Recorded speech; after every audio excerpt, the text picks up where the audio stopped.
Amin. Wa bihi nasta'inu ala umuri dunya waddin. Wassalatu wassalamu ala asyrafil mursalin Sayyidina wa maulana Muhammadin wa ala alihi wa sahbihi ajma'in, amma ba'du. Al-hikmatu fi tahrimit tamathil ila akhiril ibarah. Ma'asyiral muslimin wal muslimat rahimakumullah. Alhamdulillah, subuh hari ini kita lanjutkan kembali kajian kita. Masuk kita pada al-hikmah fi tahrimit tamathili. Hikmah di balik pengharaman patung-patung.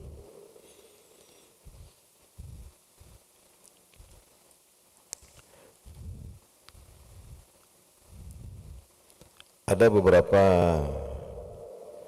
poin yang akan kita bicarakan pada subuh hari ini tentang kenapa syariat kita ini bersikap sangat keras, ya, sangat tegas terhadap apa yang disebut dengan patung-patung, wabil khusus patung-patung makhluk yang bernyawa, ya, manusia, binatang, atau apa yang sering atau dianggap sebagai dewa-dewa, bahkan patung yang dianggap sebagai malaikat-malaikat atau orang-orang suci. Kenapa Islam ini begitu keras, ya, terhadap hal-hal seperti itu? Ma'asyiral muslimin wal muslimat rahimakumullah, kalau kita memperhatikan sejarah manusia, termasuk juga sejarah dalam perilaku beragama, kalau kita memperhatikan peradaban kuno, ya, sebelum Islam, yang disebut sebagai peradaban jahiliyah. Jahiliyah itu bukan berarti mereka terbelakang di dalam ilmu pengetahuan. Justru pra-Islam itu kalau kita baca mulai dari peradaban yang dikatakan paling tua, namanya Mesopotamia, kemudian Yunani kuno, Romawi kuno, dan lain sebagainya. Itu kalau kita melihat peradaban mereka, maksudnya dari segi bangunan, ya, dari segi ilmu pengetahuan, ini sangat maju, ya, termasuk di dalam ilmu seni. Ya, salah satu ciri khas peradaban ini adalah patung-patung, ya, baik di istana-istana, di rumah-rumah kediaman, bahkan rumah-rumah ibadah. Rumah-rumah ibadah ini dipenuhi dengan patung-patung, dipenuhi dengan lukisan-lukisan, ya, mulai dari kuil-kuil Romawi. Mereka ini adalah penyembah berhala, disebut kaum pagan. Ya, lalu kemudian peradaban yang lain, ya, termasuk rumah-rumah ibadah Hindu, Buddha, bahkan Nasrani. Kalau kita lihat rumah-rumah ibadahnya itu dipenuhi dengan patung-patung, dipenuhi dengan lukisan-lukisan. Ya, ada yang mereka sematkan sebagai patung malaikat, ada yang mereka sebut sebagai patung orang suci atau disebut sebagai santo, seperti itu. Nah, jadi alasan pertama kenapa Islam itu, ya, mengharamkan patung-patung itu, apatah lagi kalau itu patung dianggap sebagai sesuatu yang disembah, ya selain Allah Subhanahu wa taala. Contohnya seperti patung Buddha, patung Yesus dan lain sebagainya. Ya. Itu al-bu'du am musyahabatil wathaninah. Jadi Islam ingin kita umat ini tidak memberikan peluang, tidak memberikan celah sekecil apapun ya, terhadap segala sesuatu yang bisa merusak akidah tauhid kita itu. Ya, termasuk diantaranya adalah menyerupai ya, orang-orang tersebut ya, di dalam perilaku. Nah, jadi perilakunya penyembah berhala itu seperti apa? Ya, mereka membuat patung, ya, mereka membuat lukisan, mereka membuat itu dengan tangan-tangan mereka sendiri. Tsumma yukaddisunahum, lalu kemudian mereka mensucikan, menyanjung-nyanjung, ya, tunduk-tunduk di hadapan patung-patung yang mereka buat sendiri. Ya, wa yaqifuna amamahum khashiin. Jadi mereka berdiri di hadapan patung-patung buatan tangan mereka sendiri dengan penuh ketundukan, dengan penuh kekhusyuan. Nah, ini jangan sampai ada seorang muslim ya, yang pokok akidah kita itu adalah pengesaan ya, bahwa tidak ada ilah, tidak ada makhluk ya, tidak ada makhluk yang bisa disematkan atau distatuskan kepadanya ketuhanan ya, melainkan hanya Allah Subhanahu wa taala saja. Jadi tidak ada Tuhan, tidak ada yang patut untuk diilahkan melainkan hanya Allah Subhanahu wa taala. Jadi ketika seumpama ada orang yang seorang muslim ini membuat patung manusia, ya, mungkin manusia ini saking dia senang ya, sampai dia buatkan patung, atau mungkin orang ini memiliki jasa yang sangat besar sampai kemudian dia buatkan patung. Nah, lalu kemudian mungkin dia tidak ada niat untuk menuhankan, hanya saja dia berdiri di depan patung itu dalam waktu yang lama, kemudian dia penuh penghormatan dan lain sebagainya. Nah, maka ini sudah menyerupai perilaku atau sikap para penyembah berhala. Ya, kan ada pepatah mengatakan bahwa semua kebakaran yang besar itu berawal dari api yang kecil.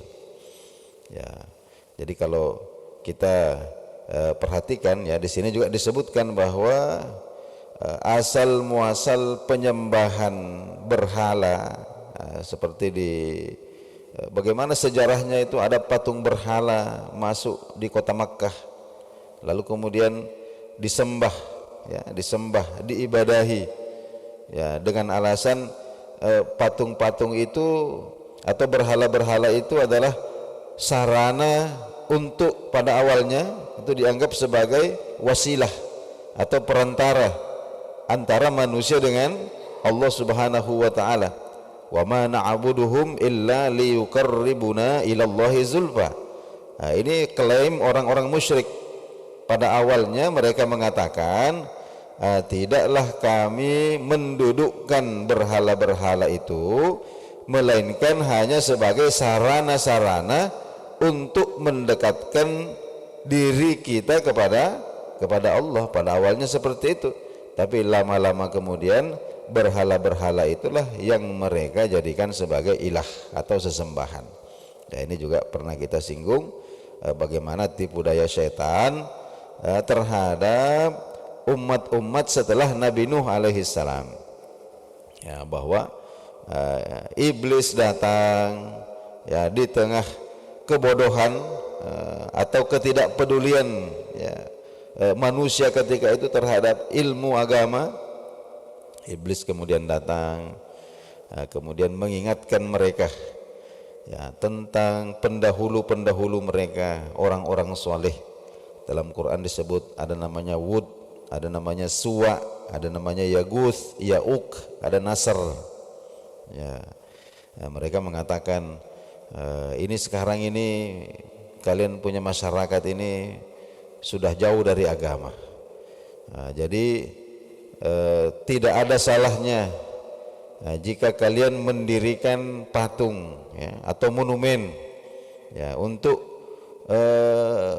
mengingat orang-orang soleh sebelum kalian ya, maka dibuatlah patungnya Wud, patungnya Suwa, Yagus dan seterusnya itu.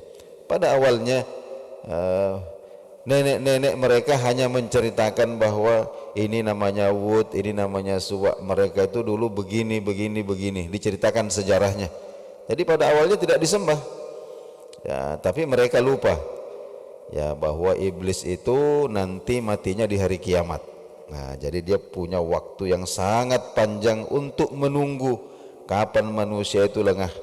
Akhirnya waktu berlalu, mungkin 100, 200, 300, 400 tahun. Ketika kemudian generasi-generasi yang mereka tinggalkan ini sudah diliputi oleh kebodohan, maka bergeserlah sikap mereka terhadap patung-patung ini. Jika awalnya hanya dijadikan sebagai monumen ya, untuk mengingatkan ya, akan orang-orang yang soleh, tapi beberapa generasi kemudian justru patung-patung itulah yang disembah. Nah, inilah yang ingin celah-celah seperti ini yang ingin ditutup oleh syariat kita, sehingga tidak memberikan sedikit pun ya celah atau ruang untuk berkembangnya patung-patung seperti itu yang seringkali katakanlah berlindung di balik seni dan budaya. Ini kesenian, ini kebudayaan dan lain sebagainya. Nah, itu alasan yang pertama. Kemudian yang kedua, wa min asrarit tahrim bin nisbati lis-sha'iq. Ya, ini terkait alasan yang terkait dengan orang yang memahat. Jadi al-mathal, senimannya, tukang patungnya ini. Jadi anna dzalikal musawwir awil mathal ya alladzi yanhatu timthalan yamla'uhul gurur. Nah, jadi kalau kita perhatikan orang-orang ya, yang berprofesi sebagai pembuat patung atau pelukis, nah, ini terkadang terjadi atau seringkali terjadi ya di antara mereka ini nahata timsalan, ada yang membuat patung ya, maka fi nuhtihi dahron tawila, yang dia buat atau yang dia pahat dalam waktu yang sangat lama ya, sangat lama. Dia bikin 1 tahun, 2 tahun, 3 tahun. Falamma akmalahu, lalu ketika patung itu sudah selesai ya, waqafa amamahu mu'jiban mabhuran ya, maka dia berdiri ya, memandangi hasil karyanya itu dengan penuh rasa takjub. Yamla'uhul gurur ya, hatinya itu dirasuki oleh keangkuhan ya, hatta laka'annama ansha'a khalqan min adamin. Sampai kemudian dia seakan-akan ya, dia telah menciptakan sesuatu yang baru yang belum ada sebelumnya. Jadi tanpa dia sadari masuklah perasaan kagum ke dalam dirinya itu, sampai dia merasa telah membuat sesuatu yang belum pernah diciptakan sebelumnya. Ini namanya yudohi khalqallahi ya. Walihadza, oleh karena itu ya, Rasulullah sallallahu alaihi wasallam bersabda, innal ladzina yasnauna as-suwar ya, sesungguhnya para pemahat, pembuat patung itu yu'azzabuna yaumal qiyamah, akan diazab di hari kiamat. Yuqalu lahum, akan dikatakan kepada mereka, ahyu ma khalaqtum, coba hidupkan ya patung-patung yang telah kamu ciptakan itu ya, hidupkan, berikan nyawa. Wa fil hadis anillahi ta'ala. Dalam hadis qudsi disebutkan wa man azlamu, dan tidak ada yang melebihi kezalimannya orang zahaba yakhluquh, yang merasa telah menciptakan sesuatu ka khalqi, ya, menyerupai ciptaanku. Ya, mereka ini paling zalim. Ya, kenapa? Karena merasanya itu, ya, merasa telah menciptakan sesuatu ka khalqi, yang menandingi ciptaanku, kata Allah. Maka Allah kemudian memberikan mereka tantangan, ya, fal yakhluqu zarrah, cobalah mereka itu menciptakan sebiji zarrah, ya, atau menciptakan setetes air. Fal yakhluqu sya'irah, cobalah mereka itu menciptakan sebutir gandum, sebutir beras. Bisa tidak? Ya, kalau patungnya mungkin bisa, ya, tapi bisakah dimakan, bisakah dikonsumsi, dan lain-lain sebagainya. Bisakah dia tumbuh, bisakah berbuah, dan seterusnya. Nah, ini ditantang, dan tentu ini semua adalah termasuk katakanlah menghinakan atau merendahkan mereka nanti di hari kiamat itu. Nah, ini alasan yang kedua. Kemudian yang tiga, wa fadlan an dzalika, ya, di samping itu faqad kanatit tamathil, ya, wala tazalu mimma zahiri arbabit tarfi wat tana'um yamlauna biha qusurahum wa yuzayyinuna biha hajaratihim wa yatafannuna fi sun'iha fi ma'adina mukhtalifah. Nah, ini dan patung-patung itu, nah, ini merupakan, ya, dari dulu sampai hari ini, ya, itu merupakan syiar atau simbol-simbol kemegahan, ya, kemegahan orang-orang elit, orang-orang yang katakanlah hidup dalam kemewahan. Ya, mereka kalau kita lihat, ya, mereka membuat taman, lalu tamannya itu dipenuhi dengan patung-patung binatang, ya, patung-patung manusia, bahkan dibawa masuk ke dalam rumahnya, ya, wa yuzayyinuna biha hujuratihim, ya, mereka bawa masuk ke dalam rumah, mereka bawa masuk ke dalam kamar, dengan berbagai macam model dan bentuk, ya, termasuk diantaranya adalah patung-patung wanita yang bertelanjang, laki-laki yang bertelanjang, ya, bahkan ada patung-patung, ya, yang mereka buat itu seperti, ya, sepasang manusia yang sedang melakukan hubungan intim dan lain-lain sebagainya. Ya, ini semua walaysa ba'idan ala dinin yuharibut tarfi fi kulli mazahiri wal wani. Ya, sedangkan syariat kita ini, ya, itu tidak menginginkan, ya, rumah-rumah kita itu, ya, dipenuhi dengan patung-patung yang menjijikkan, dengan perilaku menjijikkan seperti itu, dan lain sebagainya, yang kemudian berlindung di balik apa yang disebut sebagai karya seni dan seterusnya. Nah, padahal di dalamnya itu ada unsur-unsur, ya, atau katakanlah potensi untuk merusak, ya, merusak, termasuk akidah, termasuk moral. Jadi ada kemudian orang yang membeli patung, ya, membeli lukisan karya seni, ya, dengan harga ratusan juta, bahkan sampai miliaran rupiah, ya.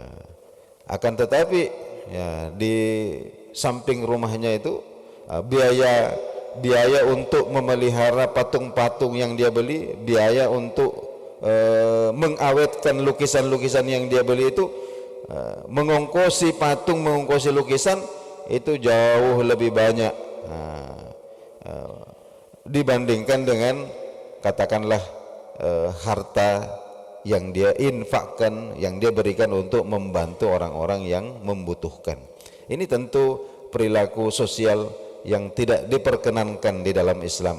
Bagaimana ada orang katakanlah yang lebih cenderung, ya, memuaskan hobinya kepada hal-hal yang katakanlah tidak bermanfaat, sampai membelanjakan harta sedemikian banyak, sementara di sekitarnya itu ada kerabatnya, ada saudaranya yang katakanlah berkekurangan, membutuhkan bantuan, tapi dia acuh tidak memperdulikan.